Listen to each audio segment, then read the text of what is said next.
Last year, the Disc Golf Pro Tour had a number of new winners, especially on the MPO side, but none was more surprising than Parker Welk. Welk had only finished inside the top 25 3 times in his entire career before his win last year at DDO. This sparked a question for me. What place does someone need to get in a Disc Golf Pro Tour event before you consider him like a true contender to win an event? I went to Twitter, and here's what 120 people thought. As you can see, nearly 40% of the vote said you need to finish as a top 10 guy prior to becoming being considered a true contender. I wanted to find out who is a true competitor then. So here's a breakdown of everybody who's capable of winning in 2024 according to Twitter. Tier 1, Calvin Heimberg. This is pretty obvious. 7 or more top 10s than anybody else. He had 18 top 10 finishes. The next best was 11. And he was the only person who had an average finish less than 13th. His was 4th. As a side note, I'm taking all these stats from Disc Golf Pro Tour Elite, Elite Plus, and Majors. So no silver events here. Next up, Tier 2. These are guys with 8 or more top 10 finishes last year, as well as an average finish less than 18. Some of these are kind of arbitrary numbers, but this is a group that comes together. We saw these guys a lot in 2023, and that's not going to change for 2024. I expect to see a lot of these guys as well. Each one of them can pop off for a win any given week, no matter what the course. So these guys are dangerous. Tier 3, these are guys that I feel like need to get hot to have a chance to win. We've seen them go on streaks before. Anthony Barella hasn't done a lot of winning, but Simon, Klein, both have had stretches where they've played incredible disc golf. Barella can get hot for a couple of rounds.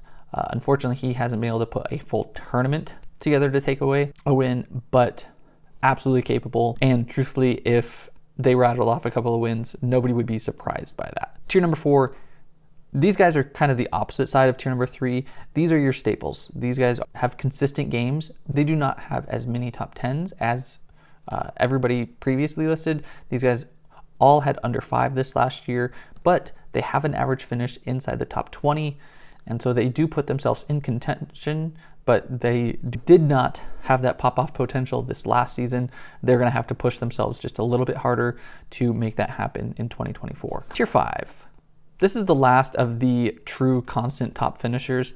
These 8 guys had more than 3 top 10 finishes and had an average finish between 20 and 30. It seems like these guys are a little bit more course dependent than the guys in the tiers above them. They're all very capable of winning. Some of them have gotten wins in previous years and could absolutely be in contention for this upcoming season. They just feel like they need to be in the right situation to make that happen. Tier 6 is a collection of the rest of the athletes who had at least 1 top 10 finish. They didn't meet the threshold of having more than 3 top 10 finishes and an average finish over 30.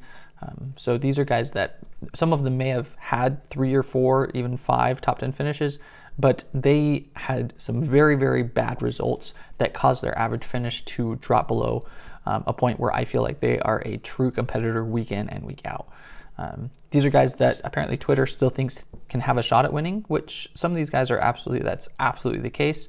Some of these guys are guys to keep on your radar. Some of the notable names, just to throw them out here, you have guys like Conrad, Clemens, Brody Smith, Ulibarri. Parker Welk fits within this category. He only had the 1 top 10 finish, but these are guys to watch out for. A lot of these guys were veterans who can have a good finish any week, and some of these guys are names that I didn't even recognize coming in to the start of 2023. So it's going to be really fun to watch some of these guys and see where they finish in 2024. That was a lot of guys, 55 total guys who Twitter believes has a chance to win a Disc Golf Pro Tour event in 2024.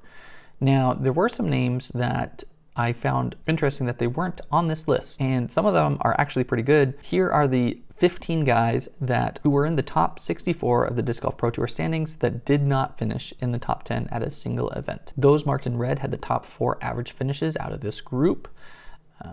Quite interesting to see 2 names on here.